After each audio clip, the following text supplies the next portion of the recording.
parle, elle ne revient jamais à lui sans avoir fait l'effet dans un cœur. Et ce soir, la bouche de Dieu, elle est ouverte. Écoutez, je vais prendre le verset, je vais vous parler du verset que j'ai apporté hier à Grenoble. Un verset qu'on a l'habitude d'écouter souvent de fois à la fin d'une prédication. Souvent de fois, ce verset-là, on l'écoute à la fin d'une prédication. Et puis, bon, on peut le mettre là, c'est Apocalypse 3, verset 20. Hein? Si vous voulez qu'on le lise, on va le lire ensemble. Mais depuis tout à l'heure, je l'ai dans mon cœur. Apocalypse 3, verset 20. On pourrait même ce soir, je pourrais même ce soir, vous le mentionner, vous le dire sans le lire, tellement qu'on le connaît. Apocalypse, verset 3, chapitre 3, verset 20, il dit ceci. Alors, je voudrais que nous puissions comprendre. Il dit ceci. Alors, voici, je me tiens à la porte et je frappe. Si quelqu'un entend ma voix, il ouvre la porte, j'entrerai chez lui, je souperai avec lui et lui avec moi. Amen. Alors, bon, je voudrais que vous puissiez comprendre un petit peu ce que je voudrais essayer de vous faire comprendre. Je me tiens à la porte. C'est Jésus qui parle. C'est pas un homme, c'est pas une religion, c'est pas une catégorie de personnes, c'est pas un grand théologien, c'est pas un beau parleur, c'est pas quelqu'un qui a une belle prestance, c'est pas quelqu'un qui a un beau dialogue. Non, c'est Jésus qui se tient à la porte du cœur, de l'homme, de la femme, de celui qui a besoin. Et quand Jésus se tient à la porte d'un cœur, la Bible elle dit, et puis il le dit à travers sa parole, Jésus va dire, moi, Jésus, je viens et je frappe à la porte du cœur. Excusez-moi, je suis obligé de pousser la guitare, parce qu'à mon avis, je vais bouger. Hein? Je ne veux pas la casser. Hein? Voilà. Il dit, je viens, je frappe à la porte d'un cœur. Mais je me suis posé cette question-là, moi. Je me suis posé cette question-là, et puis je me suis dit hier, quand j'étais chez moi, j'ai dit, Seigneur, je le sais maintenant, parce que je l'ai rencontré, je le sais maintenant pourquoi que Jésus est venu frapper à la porte de mon cœur, parce que j'ai ouvert la porte, je le sais maintenant à l'heure d'aujourd'hui, mais pour vous qui ne l'avez pas encore rencontré, pour vous qui ne l'avez pas encore laissé rentrer, pourquoi que Jésus vient frapper à la porte de votre cœur? Pourquoi? Alors parce que vous êtes une personne particulière, parce que vous êtes d'un rang supérieur, parce que vous êtes, je ne sais pas, un homme ou une femme d'une catégorie autre que les autres. Non, la Bible elle dit que vous avez besoin, nous avons besoin de lui, nous avons besoin de Jésus.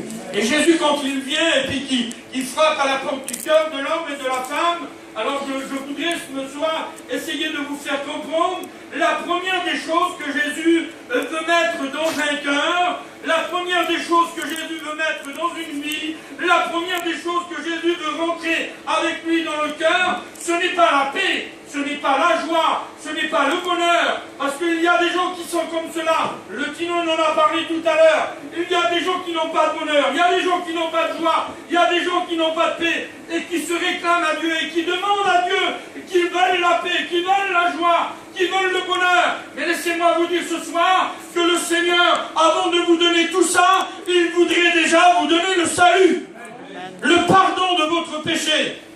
Il voudrait justifier, purifier votre vie. Et puis ce soir, je sais que tous les chrétiens et les chrétiennes, et puis je dirais peut-être les mêmes mots que j'ai dit hier, je me laisse pousser par le Saint-Esprit, les mots que j'ai dit hier à travers le message que le Seigneur me disait. Le Seigneur me disait, Johnny, quand je suis rentré dans ton cœur, quand je suis rentré dans ta vie, alors instantanément dans ton cœur, il est venu la paix. Instantanément dans ton cœur, il est venu la joie. Instantanément dans ton cœur, il est venu l'amour, il est venu le bonheur. Et puis j'ai dit, Seigneur, oui, mais comment? Eh bien parce que Jésus m'a dit, moi, je suis la paix. Moi, je suis la joie. Moi, je suis le bonheur. Moi, je suis la vérité. Et puis ce que le Seigneur voudrait faire ce soir, et puis ce que le Seigneur a fait pour plusieurs d'entre nous, pour les chrétiens et les chrétiennes qui sont là, quand il est rentré, il s'est fait un plaisir de rentrer. Qui c'est qui a laissé rentrer Jésus dans son cœur? Alléluia. Quand Jésus est rentré dans un cœur, excusez-moi, un petit peu. Quand Jésus est rentré dans mon cœur, parce qu'il y en a qui sont comme ça, et puis je laisse faire le Saint-Esprit. Il y en a qui sont comme ça, et puis qui essayent de dire, ben tiens, je vais essayer pardonnez-moi, c'est mon mot à moi, je vais essayer de me nettoyer avant de venir vers Jésus. Je vais essayer d'enlever ce qui ne va pas. Je vais essayer de retirer ce qui n'est pas bon dans mon cœur ou dans ma vie avant de venir vers Jésus. Mais là, laissez-moi vous dire, vous êtes en train de vous tromper par de faux raisonnements. La Bible, elle dit que vous devez venir tel que vous êtes à Jésus. Jésus va dire quelque chose, ça se trouve dans l'évangile de Matthieu, chapitre 11, verset 28. On a l'habitude de le lire. Tino, tout à l'heure, disait quelque chose au début de la réunion. On a l'habitude de dire que Dieu est ici, que Jésus est ici. On a l'habitude de dire que le Saint-Esprit est ici. Mais réellement, quand on veut vraiment voir que Jésus est ici, et que Dieu est ici, et que le Saint-Esprit est ici, alors on se met à essayer de trouver sa présence, de chercher sa présence. Et alors là, on y met de tout notre cœur. Et Dieu agit, alléluia. Quand Jésus rentre dans un cœur, il va dire, venez à moi, vous tous qui êtes fatigués et qui êtes chargés, et je vous donnerai du repos. Alors, fatigué de quoi? J'étais là et puis je n'osais pas regarder derrière parce que j'avais pris ma Bible. Il y a eu un moment donné, tellement Tino il parlait, j'en reviens toujours à Tino, j'avais pris ma Bible, je m'en faisais une tête d'oreiller, je vais dormir. Mais ce n'est pas cette fatigue-là. Ce n'est pas de la fatigue d'envie de dormir quand Jésus dit venez à moi, vous tous qui êtes fatigués et chargés. Ce n'est pas de la fatigue de dire oh là là, j'en peux plus, je suis fatigué, j'ai trop fait de travail aujourd'hui, Non, c'est fatigué de ce monde, fatigué de cette vie, fatigué de ces problèmes, de ces soucis, de ces tracas, fatigué de tout ce qui nous entoure. Je ne sais pas vous, mes amis. Je ne sais pas vous, peut-être que vous ne l'avez pas fait, ben je vous donne un conseil, j'ai un petit jeune, je ne suis pas un âgé, excusez-moi, mais je vous donne un petit conseil de jeune, et bien si vous ne l'avez pas fait, ben faites-le, ouvrez vos yeux, regardez autour de vous, regardez que le monde est en train de courir à sa perte. Le monde court à sa perte.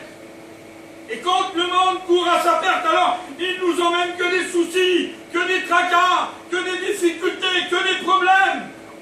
Quand nous n'avons pas le Christ dans notre cœur, nous sommes ballottés par ce monde de droite et de gauche. Et le Seigneur te dit ce soir, si tu en as marre de tout ça, si tu en as marre de toute cette vie-là, alors viens à moi, parce que je vais te donner du repos, mais le vrai repos. Écoutez, et puis je parle avec des mots de voyageurs que vous allez comprendre. Si ce soir, vous y aurez quelqu'un de malade au milieu de nous, et puis que moi j'aurai le remède à cette maladie, et puis que je viendrai vers vous ce soir, et puis que je dirai, bah, tiens écoute, voilà j'ai ce remède à te donner, si tu le veux, je te le donne et tu vas être guéri. Tout le monde, celui qui est malade, tout le monde courirait vers moi et de dire Johnny, donne-moi-le, j'en ai besoin, ça fait trop longtemps que je suis malade, je veux être guéri, j'en ai marre. Et puis, si j'aurais l'opportunité de vous dire, tiens, j'en ai un pour chacun d'entre nous, ça serait merveilleux. Mais malheureusement, je suis qu'un homme, je ne peux rien vous apporter, je ne peux même pas guérir votre maladie. Mais par contre, celui qui est au milieu de nous, Jésus de Nazareth, il est capable de pardonner votre péché et de vous guérir. Il est capable d'effacer vos transgressions. C'est pas simplement de dire, tiens, je nettoie un petit peu ton passé. Je nettoie un petit peu ton péché, je le nettoie un petit peu. Je vide un petit peu d'eau dessus et je le frotte et je le nettoie. Écoutez, regardez. Allez, je me prends un témoin, voilà. Excusez-moi, je suis obligé de le faire. Hein.